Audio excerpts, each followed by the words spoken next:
Nous sommes au début de l'hiver 1271. Un voyageur s'apprête à partir de l'Aubrac pour un pèlerinage en direction du sud de la France, vers le Languedoc. Il se lance seul, au cœur de l'hiver, à travers les gorges et les cosses, de bivouacs sauvages aux nuits en monastère. Une itinérance qui va durer 16 jours. 16 jours fascinants. Alors aujourd'hui, c'est un épisode spécial de La Petite Histoire qu'on vous propose, une interview de Willy Minec, qui est un aventurier qui a réalisé, il y a peu, en décembre 2024, une expédition anthropologique et historique singulière, traverser le Gévaudan et le Languedoc en plein hiver sur la trace de ce pèlerin du Moyen-Âge. Au total, 270 km à pied parcourus dans les conditions les plus proches de celles du XIIIe siècle, et Willy a donc fait une reconstitution historique pour revivre ce voyage médiéval sans tente, sans duvet, ni boussole, ni carte, mais avec sa besace en bandoulière, sa cape sur le dos et ses sabots aux pieds. Un équipement du XIIIe siècle que Willy s'est fait confectionner par des artisans avec les conseils d'historiens. Alors dans cette première partie de cet épisode spécial de La Petite Histoire, je vais demander à Willy comment est-ce qu'on voyageait au Moyen-Âge. Et dans la deuxième partie, Willy Minec va nous raconter son périple au cœur de l'hiver médiéval. La Fabrique Audio présente La Petite Histoire.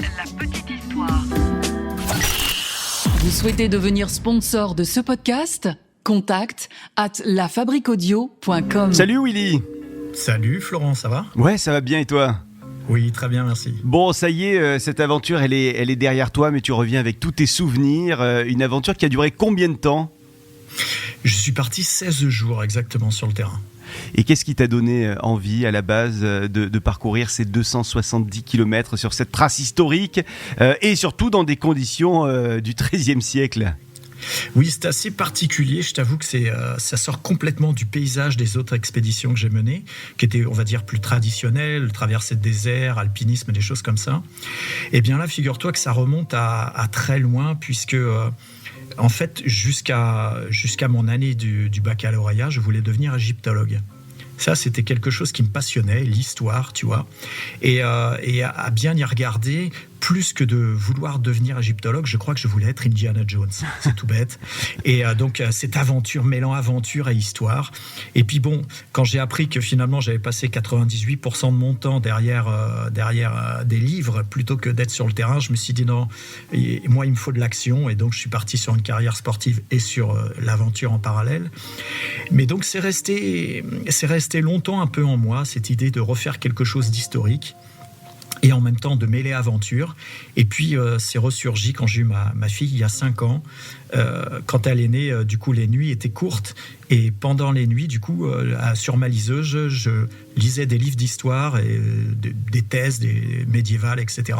Et je me suis dit, tiens, mais voilà, je vais répondre à cette question qui me trotte dans la tête depuis que je lis Le Seigneur des Anneaux ou autre, à savoir, mais ok, on enviait les personnages du Moyen-Âge, les chevaliers, etc. Gamin, on y pense tous, mais comment vivaient-ils vraiment ? Voilà. Alors, est-ce qu'on voyageait beaucoup au Moyen-Âge ? Est-ce que tes recherches t'ont permis d'avoir une réponse ? Globalement, la population en elle-même voyageait extrêmement peu. Figure-toi que seulement 2% des paysans dépassaient les 30 km dans leur vie. Et on va dire même 10% des gens de métier. Toi, c'était quasiment personne ne dépassait les 30 km, et on va même dire les 15, puisque 15 km, c'est une distance qui correspond à un aller-retour dans la journée. Tu vois, tu peux te permettre 30 km sur la journée. Et après, tu es obligé de découcher. Donc, en fait, les gens connaissaient extrêmement bien leur environnement proche, les 15 km autour de chez eux, mais dépasser cette distance, c'était l'inconnu. Totalement. Et alors, qui étaient celles et ceux qui voyageaient au-delà de ces 15 km ? Alors évidemment, il y avait quand même des voyageurs. Je vais te parler en tout premier lieu du pèlerin, parce qu'il y avait énormément de pèlerins, notamment on parle de cette époque féodale, 12e, 13e siècle. Il y avait énormément de pèlerins sur les routes pour aller en direction de Jérusalem, Rome ou bien sûr Compostelle. Mais pas que, il y avait bien entendu les soldats, il y avait les marchands, parce que les foires explosaient au Moyen-Âge, donc les marchands accouraient de partout, de toute l'Europe, voire du monde. Et puis, tu avais aussi des étudiants, puisque figure-toi que les universités sont nées en 1245, par exemple. Je crois que l'université de Paris, c'est 1245 qu'elle est née. Et donc, il y a eu un mouvement migratoire, il y a eu un flux, en tout cas, au niveau de l'Europe, qui a été assez dense, en tout cas. Exclusif, mais dense. Et quand on partait comme ça en vadrouille sur bien plus que 15 km, on partait avec quoi ? Et évidemment, la tente Quechua n'existait pas à l'époque. Non. En revanche, si tu veux un comparatif, on va dire que c'était plutôt des mules MULC, la marche ultra légère. Ouais. Un peu ce concept qui est à la mode de partir en étant très léger. Et bien là, c'était pareil, c'est-à-dire qu'il n'y avait pas de tente, pas de duvet, pas de sac de couchage, pas de boussole, rien du tout. C'est-à-dire que pour eux, l'étape du soir dans un hébergement était un impératif. On avait peur sur les routes ? On avait tellement peur qu'en fait, on demandait aux pèlerins, avant de partir, de signer un testament. Ah oui.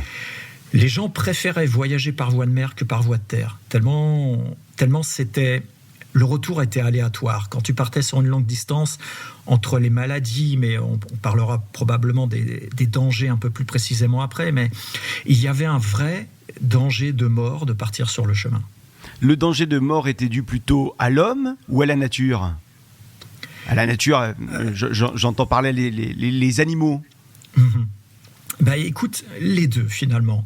Alors les hommes, c'est certain, puisqu'il y avait les attaques de brigands, c'était pas une légende, puisque tu vois, sur mon parcours, pile au XIIIe siècle, on sait que sur le roc de Campuels, dans l'Aubrac, il y avait des brigands qui campaient sur une butte et qui en fait attaquaient les pèlerins et les marchands, mais surtout les pèlerins.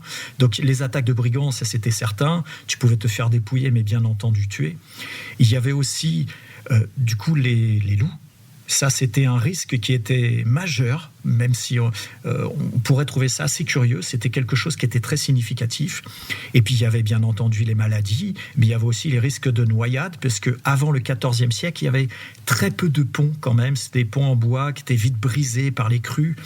Et donc, construire un pont, ça coûtait cher. C'est pour ça qu'il y avait un péage quand tu passais un pont. Mais du coup, il y avait le risque de noyade aussi qui était certain. On se baladait avec quel type d'armes éventuellement pour se défendre ? C'était quoi ? C'était des gros canifs, des poignards, des épées ? C'était quoi ? Alors pour le voyageur classique, sans parler bien entendu du soldat, tu avais le couteau d'usage, on va dire, celui qui te permet de manger, enfin vraiment le couteau d'usage. Mais plus que cela, la vraie arme de défense, c'était le bourdon, le bâton du pèlerin, le bâton du voyageur. Pourquoi ? Parce qu'il avait deux éléments. Il avait sa pointe en acier. Et figure-toi, par exemple, que le bourdon que j'ai fabriqué pour partir sur le terrain, je l'ai fabriqué en fonction de sources archéologiques, notamment qui ont été retrouvées dans une tombe d'un pèlerin du XIIIe siècle en 2017 à Sainte-Livrade-sur-Lot. Et j'ai fait refaire par une forge exactement la pointe en métal du bourdon qui avait été retrouvée. Et figure-toi que la pointe, quand tu la reçois par courrier, tu dis « Waouh, c'est sacrément balèze, ça fait presque 20 cm, alors que tu rentres dans le bois, mais tu vois que c'est une vraie arme d'estoc. Donc c'était pour se défendre contre les brigands, les loups, mais c'était vraiment pour percer. Et puis à l'autre bout, tu avais la fameuse boule qui permettait de se reposer en mettant les mains dessus, mais c'était aussi une arme contendante, ce qui permettait d'assommer. Voilà. Quand on partait pour plusieurs semaines, voire pour plusieurs mois, évidemment, il fallait partir avec une certaine quantité d'argent, pas de banque sur le chemin. Les gens partaient avec quelle quantité en termes d'argent et de petites monnaies ? Figure-toi que sur les chemins, si on parle des pèlerins en l'occurrence, on sait qu'il y avait toutes les catégories socio-professionnelles de l'époque qui étaient sur les chemins. Tu avais des mendiants, mais tu avais aussi des nobles. Et donc, tu avais un peu toutes les bourses qui traînaient, tu vois. Et donc, il y en a qui vivaient vraiment de la mendicité, qui n'avaient vraiment rien, qui comptaient sur l'hospitalité, la charité chrétienne pour pouvoir survivre le long du chemin. Et puis, il y a ceux qui avaient évidemment beaucoup plus de prétention et d'ambition en termes d'hébergement. Et c'était fin du XIIIe siècle, tu avais vraiment le développement des auberges, donc tu avais la part, on va dire, un peu capitalisme de l'accueil, qui commençait à se développer. Et donc, il y en a qui partaient avec une sacrée somme sur eux tout de même. À quoi ressemblait l'intérieur d'une auberge ? Quand on rentrait dans une auberge, c'était quoi l'ambiance ? Est-ce que c'était comme dans les films et les séries ? il faut l'imaginer moins, tout aussi bruyante, tout aussi vivante, mais en tout cas beaucoup plus épurée. À l'époque, il y avait quand même très peu de mobilier, c'était réduit vraiment à l'essentiel. Mais en tout cas, de ce que l'on en sait, c'est que les plats étaient assez communs, à part à partir du 14e, où on a commencé à voir vraiment se développer, on va dire, les recettes de cuisine dignes de ce nom. Mais même si on y mangeait bien, hein, mais l'accueil était quand même assez sommaire. Et souvent, tu dormais à deux par lit. Hein. C'était ça qui t'attendait si tu dormais à l'auberge. On mangeait quel type de plats ? J'imagine que c'était des plats assez roboratifs. Alors, on n'avait pas encore découvert les États-Unis. Donc, il y avait tout un tas de légumes qu'il n'y avait pas. Il n'y avait pas la pomme de terre, il n'y avait pas la tomate, il n'y avait pas les haricots verts, il n'y avait pas les courgettes. Et aujourd'hui, tu te dis, tu sais, sur les plats typiques, mais je pense que belges et français, c'est pareil. Sur les plats typiques, tu l'imagines difficilement sans pommes de terre maintenant, tu vois. Et alors qu'en fait, il n'y en avait pas à l'époque. Donc, tu avais beaucoup de panais, tu avais beaucoup de fèves, de lentilles, de pois chiches. Voilà, c'était... et puis évidemment, toute la famille des choux. Toute la famille des carottes, des navets, tout ce qui était racines et les choux, ça, tu en avais beaucoup. Aujourd'hui, si je fais le GR20 de Corse, évidemment, je vais croiser pas mal de promeneurs. Mais si je suis sur une autre randonnée, il m'arrive de ne croiser personne pendant une rando de 2-3 heures. Est-ce qu'à l'époque, on croisait beaucoup de monde sur ces routes ? Il y avait finalement assez peu de chemins, de possibilités de chemin pour naviguer entre des villages. Donc, tu avais vraiment, on va dire, un chemin unique qui était soit le chemin de draille, c'est-à-dire de transhumance, soit qui étaient souvent les mêmes que les chemins de commerce. Et donc, ceux qui empruntaient les chemins utilisaient souvent ceux-là. Donc, tu voyais quand même du monde, et notamment sur la période du printemps-été, parce que c'est là où c'était les temps forts des pèlerinages, notamment, bien entendu, pour des conditions météo. Et là, l'idée même, c'était de se joindre à d'autres pèlerins, parce qu'à plusieurs, on est plus fort. Donc souvent, tu ne voyageais pas seul. C'était même recommandé de ne pas voyager seul. Et tu avais cette possibilité. Toutefois, dès que tu sortais de cette saisonnalité, dès que tu passais principalement en hiver, là, ça devenait beaucoup plus difficile. Là, tu avais la possibilité de te retrouver seul. Tu as donc choisi, toi, Willy, de faire le chemin de pèlerinage de Saint-Guilhem-le-Désert. Saint-Guilhem-le-Désert, c'est pas très loin de Montpellier, si ma mémoire est bonne. Tout à fait. Pourquoi avoir choisi ce chemin de pèlerinage et à l'époque, qu'est-ce qu'il représentait, ce chemin de pèlerinage ? Ce chemin de pèlerinage, il était un peu comme on va dire une entorse, un parallèle déjà un peu au chemin de Saint-Jacques-de-Compostelle, puisqu'il y a un morceau de la vraie croix de Jésus qui se trouve à Saint-Guilhem. Et donc, les pèlerins faisaient du coup ce détour pour aller se recueillir sur les reliques de Guillaume d'Orange qui était là-bas et sur le morceau de la vraie croix, évidemment, pour essayer de demander des miracles, pour laver leurs péchés, etc. Donc, c'était cette destination avait ce but-là. Et du coup, elle était assez réputée quand même jusqu'au XVe siècle.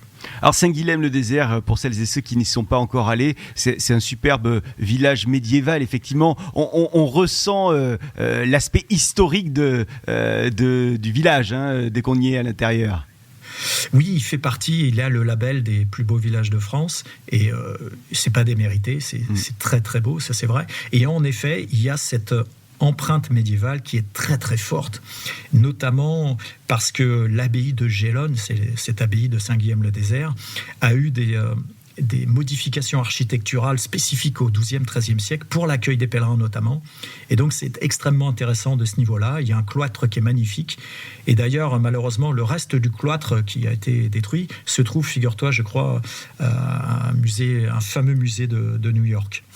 Tu as donc traversé le Gévaudan et le Languedoc en plein hiver. Tu as parcouru 270 km de ce tracé historique dans des conditions qui étaient proches de celles du XIIIe siècle sur ce chemin de pèlerinage. Du coup, tu es parti avec quel type, toi, d'objets, de vêtements, de chaussures également ? Comment est-ce que tu es parti ? Alors, je me suis appuyé sur les travaux de Tina Anderlini, qui est un peu la spécialiste française des tenues du XIIIe siècle, qui est docteur en histoire médiévale.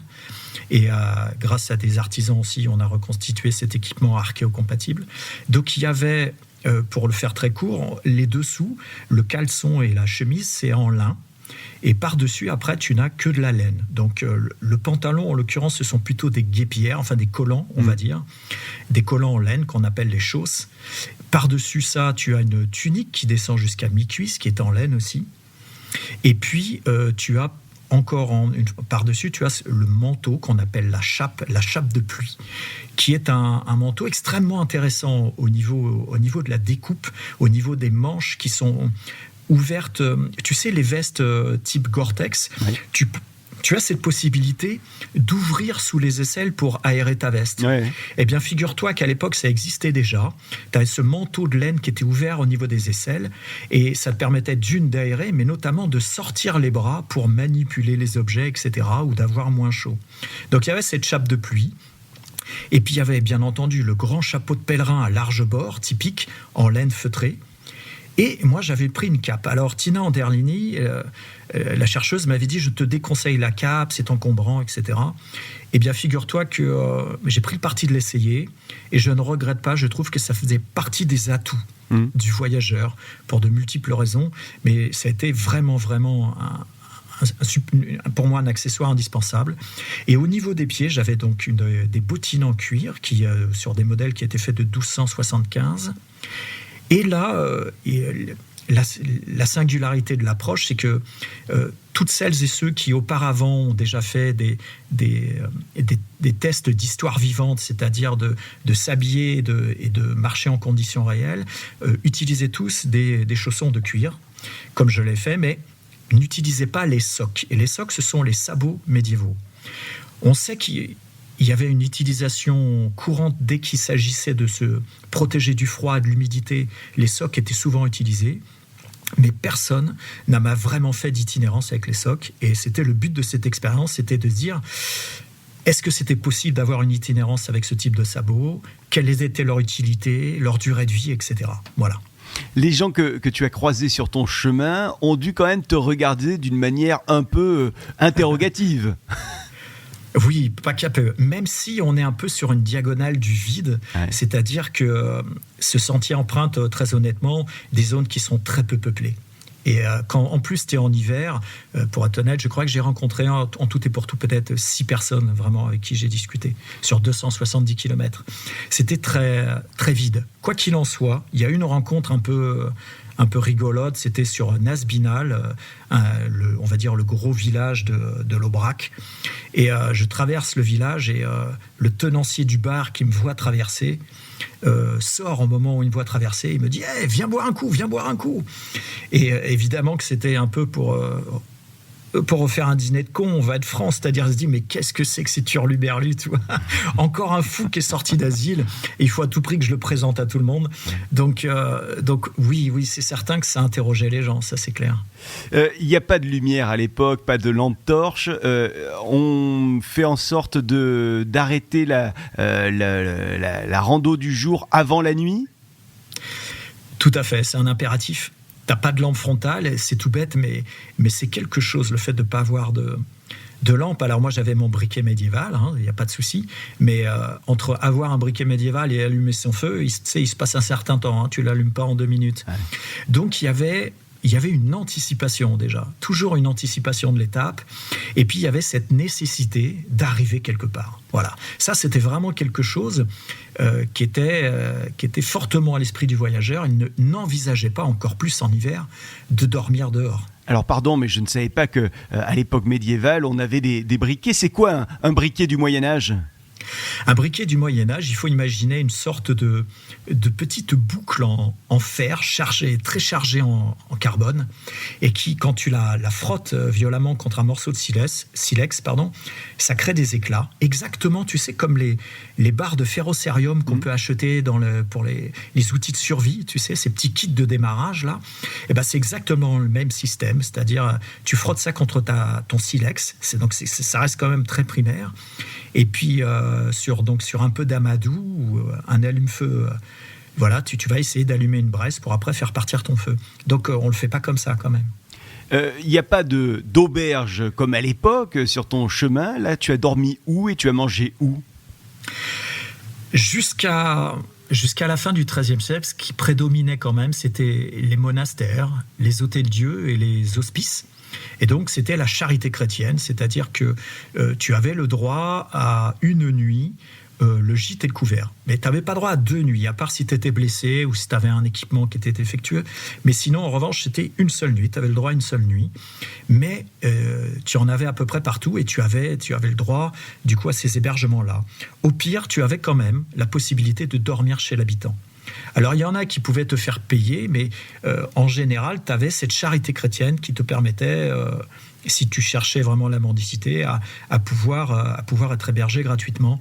Moi, pour reconstituer ces éléments-là, eh bien, en fait, sur tout mon parcours, j'ai contacté les mairies, les diocèses, les paroisses, pour avoir les autorisations de dormir dans ce qui ressemble plus à des hôtels-dieux des monastères de l'époque.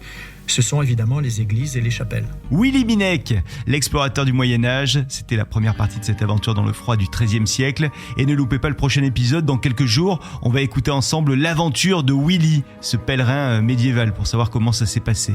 Si cet épisode vous a plu et que vous souhaitez avoir plus d'épisodes comme celui-ci, faites-le nous savoir, on vous attend par mail, contact@lafabriqueaudio.com, la fabrique avec un K.